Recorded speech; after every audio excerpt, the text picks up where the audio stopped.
Les CGV, c'est un peu comme la ceinture de sécurité. On espère toujours ne pas en avoir besoin, mais quand il y a un choc, c'est un peu trop tard pour l'installer. En B2B, ce choc prend souvent la forme d'un désaccord entre le client et le photographe durant la séance photo ou même après la séance photo par rapport à un délai de paiement, une façon de rendre les photos ou même des retouches d'image. Les CGV ne sont pas là pour avoir raison au tribunal. Les CGV sont là pour qu'il n'y ait aucune tension entre le photographe et son client, que tout soit prévu dès le départ et qu'on travaille en bonne intelligence. Et si un doute survient, on peut se référer au CGV, il n'y a aucune animosité. Aujourd'hui, je vous détaille les clauses que j'utilise dans mes contrats B2B, pourquoi je les ai écrits comme ça et dans quel cas elles m'ont bien aidé. En fin de vidéo, je vous donnerai la possibilité de récupérer mon devis au complet avec l'ensemble des CGV.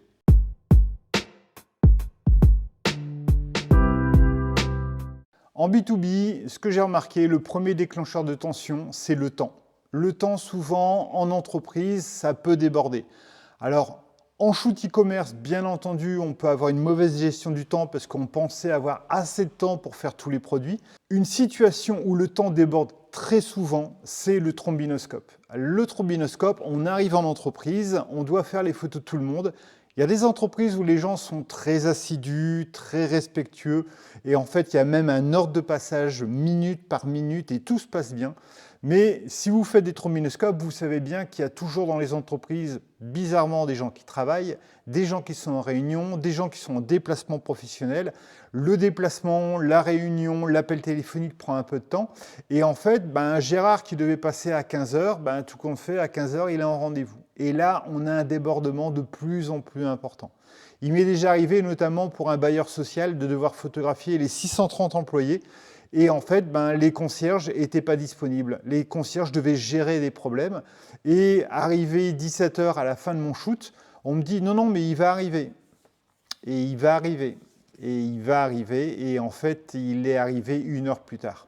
Et c'est là où j'ai commencé à ajouter des clauses spécifiques par rapport au dépassement d'horaire, où je précise bien que lors des trombinoscopes, je ne suis pas responsable de la non-disponibilité des gens et que moi, je viens vraiment d'un créneau horaire à un créneau horaire et c'est tout. Le souci, c'est que si c'est mal cadré dès le départ, tu te retrouves à hésiter à être le mec sympa qui dit « Bon, c'est pas grave, on va déborder d'une demi-heure », mais tu es en train de manger un peu ta marge bénéficiaire. Ou alors le mec super strict qui dit « Non, non, moi c'est 17 h, je pars, le client n'est pas content parce que 2 de ses employés n'ont pas pu faire les photos, ou alors vous n'avez pas pu faire les photos de tous les produits, et il y a une tension, et soit il ne va pas vous recommander, soit lui-même ne va pas revenir. » Dans mes CGV, je précise toujours la plage horaire et les conditions de déplacement. Chaque demi-heure entamée est due. Il n'y a pas à avoir de discussion, c'est écrit dans les CGV. Le client sait très bien, exactement comme une option, que si jamais on doit dépasser le temps, c'est prévu. Ce n'est pas un impondérable, ce n'est pas quelque chose qui nous tombe comme ça. Et à moi de décider si je suis un mec sympa ou pas. Dans les CGV, c'est indiqué que si je dépasse d'une demi-heure, le client va devoir ajouter de l'argent sur le devis total. C'est prévu, c'est normal et c'est à lui de prendre la décision si on s'arrête là ou si on continue. Une chose que vous voyez et que vous retrouverez très souvent dans les CGV, c'est qu'on n'a pas de débat à avoir, on n'a pas à prendre de décision. C'est le client qui prend la décision, il sait très bien à quoi s'attendre, le cadre a été bien posé dès le départ et c'est juste une question de choix, ce n'est pas une question d'interprétation. Et ça, c'est vraiment important pour une bonne relation client.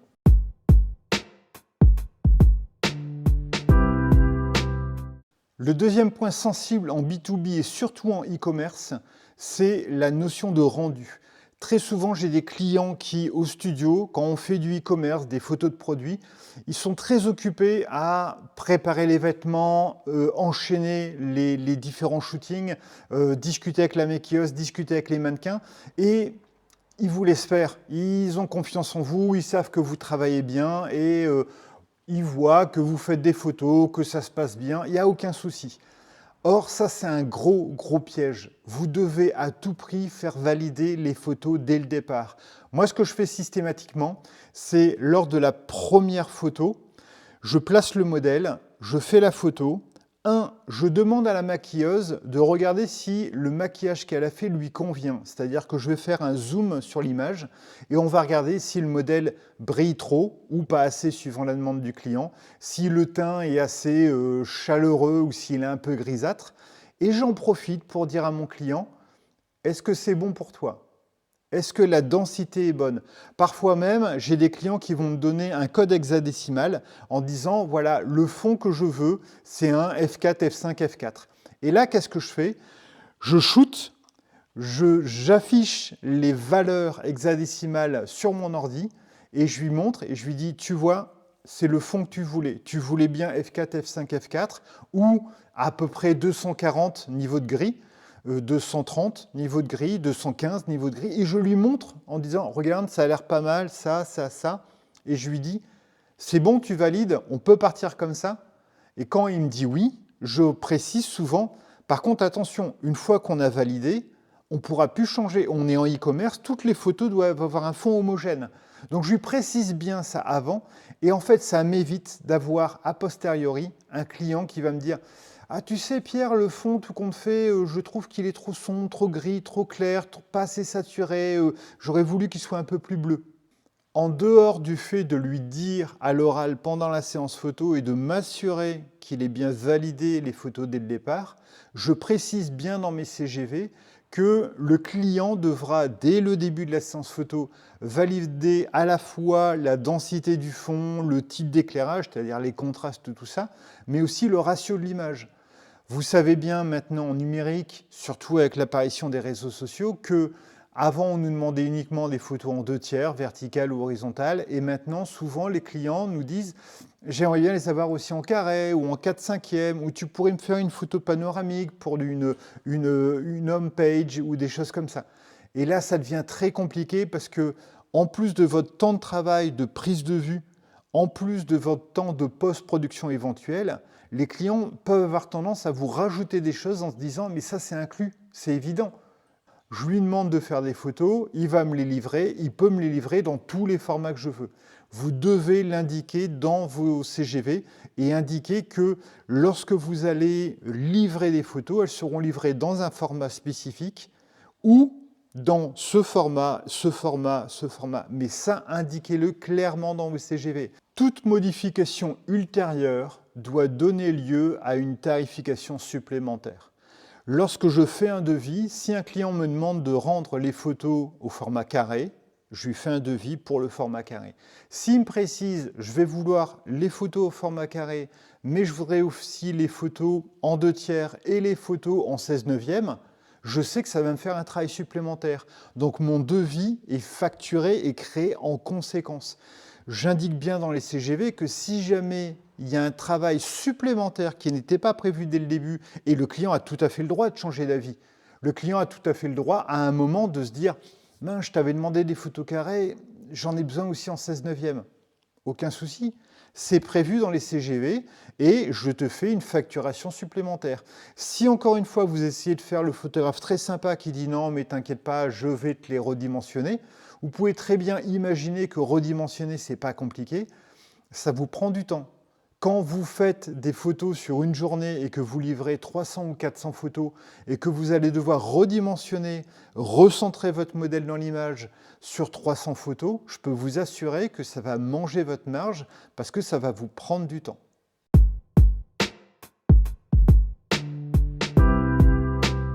La post-production. La post-production, c'est souvent un problème vraiment très récurrent parce que votre client pense que comme vous êtes photographe, vous vous chargez nécessairement de la post-production. Alors, il y a deux soucis. Dans la post-production, déjà, il y a est-ce que c'est possible de retoucher? Oui, c'est possible de retoucher. On peut toujours retoucher. Soit vous êtes doué et en tant que photographe, vous pouvez retoucher vos photos, soit vous les faites retoucher en externe. Par exemple, quand j'ai des photos à retoucher de e-commerce, j'ai 300, 500, parfois 1000 photos à retoucher. Je ne le fais pas moi-même, même s'il s'agit uniquement de recadrer ou d'enlever des petites poussières qui se trouvent au sol. Je le fais faire par une société, Simatai, qui est une très bonne société, très compétent. Ils font ça beaucoup mieux que moi et ça coûtera beaucoup moins cher au client que si c'était moi qui passais une semaine à retoucher toutes les photos. Donc oui, c'est possible de retoucher, mais ça prend du temps. Et le temps, c'est de l'argent. Donc d'une part, il y a cette notion que la post-production n'est pas inclue à votre prestation de façon évidente, parce que c'est une prestation qui va prendre du temps, et donc qui doit être facturée. Mais la deuxième chose, surtout, c'est qu'il y a un continuum dans ce qu'est une post-production. Est-ce que la post-production, c'est uniquement passer votre photo noir et blanc? C'est une post-production. Est-ce que la post-production, c'est recadrer vos photos? Est-ce que c'est, comme moi je l'indique, la post-production, c'est la luminosité, la saturation, le contraste et la chromie générale? Mais il y a des clients qui vont entendre par post-production, je peux lui demander tout. Il s'occupe de la post-production, donc si j'ai un t-shirt fuchsia et que tout compte fait je le veux turquoise, il va s'en occuper. Si le t-shirt a des plis, il va s'en occuper. Si le t-shirt a une poche à gauche et que je la voulais à droite, il va s'en occuper. Et ça, c'est compris dans le prix. Il m'arrive très souvent d'avoir des clients qui ont des produits qui n'ont pas exactement la même couleur, soit entre l'échantillon qu'on a et tous les produits qui seront en stock, soit lorsque je fais une photo, le rouge n'est pas exactement le bon rouge et il estime que je peux retoucher et que c'est inclus dans le devis. Dans mes devis, je précise toujours ce que j'entends par post-production et que s'il y a une post-production supplémentaire, soit elle sera facturée sur devis, soit il m'arrive aussi d'indiquer le prix forfaitaire d'une post-production e-commerce. Donc la post-production e-commerce, par exemple, ça va être le fait d'enlever les poils, les cheveux qui pourraient être sur le produit, ça va être le fait d'enlever certains plis mais pas d'autres, le fait de changer un tout petit peu une petite chromie, le fait d'ajuster la taille, d'ajuster la morphologie du produit. Si tu ne précises pas cela dans tes CGV, le client estime que cela fait partie de ta prestation et que donc c'est gratuit.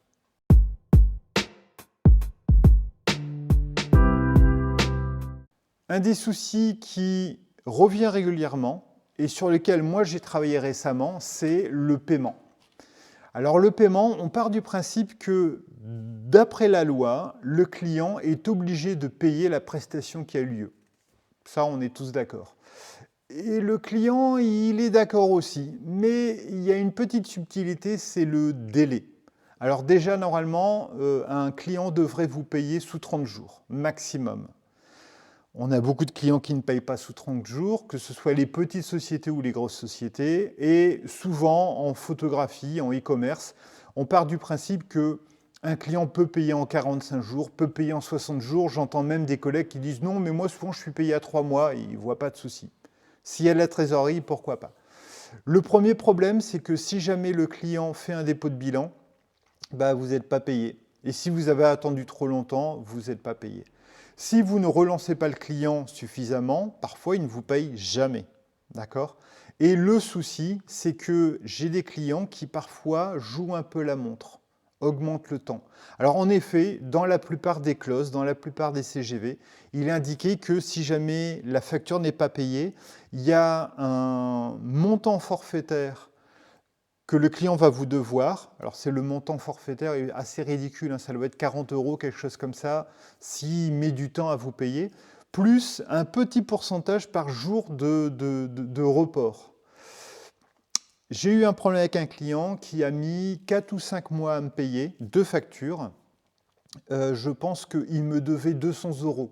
Je peux vous dire que quand vous devez 4 000 € à un photographe et que vous avez conscience que vous allez devoir 200 € et tous les jours 1,50 € de plus, vous vous dites que vous n'êtes pas très pressé de payer. La petite subtilité, c'est de préciser dans vos CGV que tant que le montant de la prestation n'est pas payé, les photos ne sont pas diffusables. Ça veut dire quelque chose. Ça veut dire que si un client essaye d'utiliser les photos sans les payer, ce n'est plus une absence de paiement. C'est du vol d'image. Et le souci ici, c'est qu'il y a une grosse différence entre payer 200 € parce qu'on a mis du temps à payer une facture, c'est quelque chose. Mais devoir payer 4 ou 5 000 € parce qu'on est allé voler des images à un photographe, qu'on les a utilisées sans son accord et qu'on les a diffusées sur la toile ou dans des magazines Pour en faire du profit, c'est vraiment autre chose. Et ça, c'est la petite chose qui peut très vite faire changer la donne entre un mauvais payeur et un photographe. Dans mes CGV, je précise clairement que tant que la prestation n'a pas été payée, aucune photo ne peut être diffusée. Et ça, c'est vraiment un game changer. Je peux vous assurer que ça fait énormément de différence. Bien entendu, de plus en plus, je suis aussi contraint avec des clients B2C, et on le verra lors de la vidéo qui suivra pour les CGV spécialement pour les photos de particuliers, mais je commence à le faire aussi avec certains clients B2B, c'est que pour les tout nouveaux clients, les premiers clients qui me demandent une petite séance photo avec une facture de 400-500 €, je demande le paiement avant. Et ça vous protège sacrément.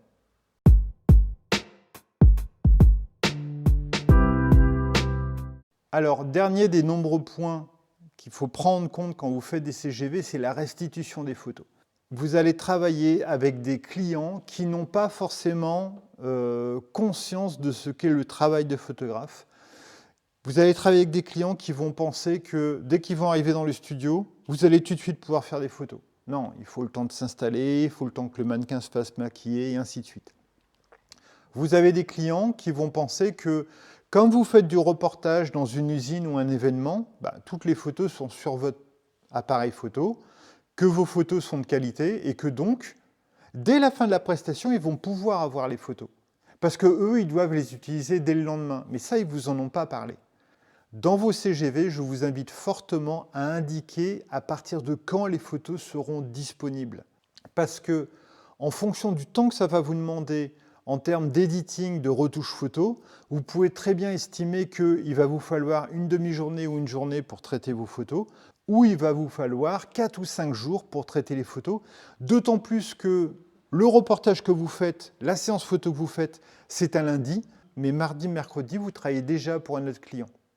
Et là, le souci, c'est que vous n'avez pas le temps de traiter les photos du client de lundi. Donc, si vous précisez bien le temps de restitution lorsque vous faites le devis, donc c'est vraiment du cas par cas, vous pouvez préciser les photos seront disponibles au bout de tant de jours. J'ai certains clients qui me demandent de partir le jour même avec les photos. C'est déjà arrivé. Dans ce cas-là, je précise que ce ne sera pas les photos brutes, que je livrerai des JPEG, et que en fait, je fais un export de mes photos pendant les pauses, pendant la pause déjeuner, pendant un certain moment, et que les photos seront disponibles 1 heure ou 2 heures après la fin de la séance photo, parce que j'aurai tout exporté. Bien entendu, cela a un coût, parce que si je finis la séance photo à 18 h et que je livre les photos JPEG à 20 h, je reste 2 heures de plus au studio pour travailler. En conclusion, si vous définissez le temps que vous allez mettre pour faire la prestation, si vous définissez le cadre général et technique de la photo, la direction artistique, le cadrage, le ratio et ainsi de suite, si vous définissez la post-production, si vous définissez le paiement et si vous définissez la restitution, vous avez déjà largement protégé votre shoot d'une éventuelle zone grise avec le client. Encore une fois ici, je le répète, mais c'est très important, le but n'est pas d'avoir raison au tribunal. Le but, c'est qu'il n'y ait pas de problème avec le client. Votre client, ce n'est pas un adversaire, quelqu'un avec qui vous allez faire un rapport de force. Le client, c'est quelqu'un avec qui vous allez entretenir une relation intelligente de travail. Le client a besoin de vous pour faire des photos de qualité, vous avez besoin de lui pour avoir du travail. Si tout se passe bien, le binôme va travailler sur de nombreuses années. Pourquoi est-ce qu'un client irait voir un autre photographe? Un photographe, ce n'est pas que quelqu'un qui fait des bonnes photos. Un photographe, c'est quelqu'un qui vous permet de travailler de façon intelligente, d'avoir les photos en temps et en heure, d'avoir les photos que vous vouliez et de ne pas avoir de surprise. Quand je travaille avec lui, je n'ai pas de soucis. Quand je travaille avec lui, tout se passe bien. Si jamais vous avez une option supplémentaire, si jamais il y a un impondérable qui arrive durant la séance photo, il n'y a pas de souci, parce que c'est prévu dans les CGV. Le client sait déjà à quoi s'attendre. À la limite, il n'a même pas à vous poser la question en disant « ça t'embête si on attend 1 heure de plus ?» Il n'a même pas à vous poser la question, parce que c'est prévu dans les CGV. Et si jamais On ne se souvient pas des CGV si jamais on n'a pas lu les CGV et qu'il y a une petite tension. Vous dites simplement « Ah mais il n'y a aucun souci, regarde dans les CGV, dans mon devis c'était indiqué ». Et là, à chaque fois, moi quand ça m'est arrivé, le client m'a toujours dit « Ah bah oui, il n'y a aucun souci, oui, oui, c'est indiqué ». Il n'a pas l'impression que c'est un problème d'interprétation de votre part. Il ne peut pas dire « Ah, il aurait pu être sympa, c'était indiqué ». Les CGV ne sont pas là pour se couvrir, elles sont là pour tout clarifier et que le travail se passe de façon sereine entre un photographe et son client. Alors vous allez voir, pour les CGV avec les particuliers, la logique change. Alors, on a tendance à croire qu'avec les particuliers, les CGV sont moins importantes. C'est un particulier, ce n'est pas une société, ce n'est pas une grosse entreprise, ils n'ont peut-être pas de juristes ou de commerciaux dans leur sein, donc voilà, il y a un particulier avec lequel il va y avoir un petit souci, c'est pas gênant. Or, le particulier, il y a deux gros soucis. Un, les photos que vous allez faire ne sont pas des photos que vous allez faire pour son entreprise, pour son travail, ce sont des photos de lui, c'est personnel. Et à juste titre, un particulier, lorsqu'il n'a pas les photos qu'il souhaite de lui, de sa famille, de la grossesse, de ses enfants, ça va devenir vraiment personnel. Et là, ça peut vraiment partir en vrille. Donc, il est important de bien cadrer. De la même façon, un particulier, par définition, n'a pas forcément l'habitude de faire des séances photos. Un professionnel, on peut partir du principe que s'il a l'habitude de faire des séances photos, il sait plus ou moins comment ça se passe. Un particulier, vous devez vraiment être précis dans ce que vous faites et dans ce que vous dites pour que tout s'enchaîne correctement. Et enfin, je dirais que l'important du fait que ça doit bien se passer avec un particulier, c'est que un particulier, le photographe peut devenir, à l'instar du médecin de famille, un photographe de famille. Quand ça se passe bien avec un particulier, il n'y a aucune raison qui change. Si vous avez fait un EVJF de qualité, il y a de grandes chances pour que vous puissiez faire le mariage, que vous puissiez faire la grossesse, que vous puissiez faire le baptême, que vous puissiez faire les photos de famille et que vous puissiez faire le VJF de la petite sœur qui se marie à présent. Donc c'est important que tout soit carré, que tout se passe bien, que tout soit organisé et que surtout que vous expliquiez clairement et sereinement à des gens qui ne sont pas des professionnels de la photo. Comme annoncé en début de vidéo, si jamais vous voulez avoir l'ensemble de mes CGV, vous avez un petit lien qui s'affichera alors soit à l'écran, soit dans les descriptions. Ce lien vous permettra d'aller télécharger mes CGV. Alors, 2 bémols, attention, ce sont mes CGV. Vous avez bien compris, j'espère, que vous devez les adapter à votre situation, sachant que ces CGV sont des CGV généralistes et que pour chaque client, je vais parfois changer un article, je vais changer certaines phrases pour bien l'adapter. Et deuxième chose, je ne suis pas juriste, je vous donne juste mon ressenti, comment moi je fais les choses par rapport à mon expérience et tous les problèmes qui me sont arrivés. Si vraiment vous voulez protéger votre CGV, je vous invite largement à le faire lire par un juriste dont c'est le métier pour être sûr que tout se passe bien. Mais encore une fois, je pense vraiment que les CGV, en dehors du fait d'aller au tribunal, sont là avant tout pour vous protéger et pour travailler de façon intelligente avec votre client. Dans la prochaine vidéo, on verra les CGV lorsqu'on travaille avec des particuliers, donc le B2C, et vous verrez qu'il y a certaines clauses, il vaut mieux les avoir mises. À très bientôt.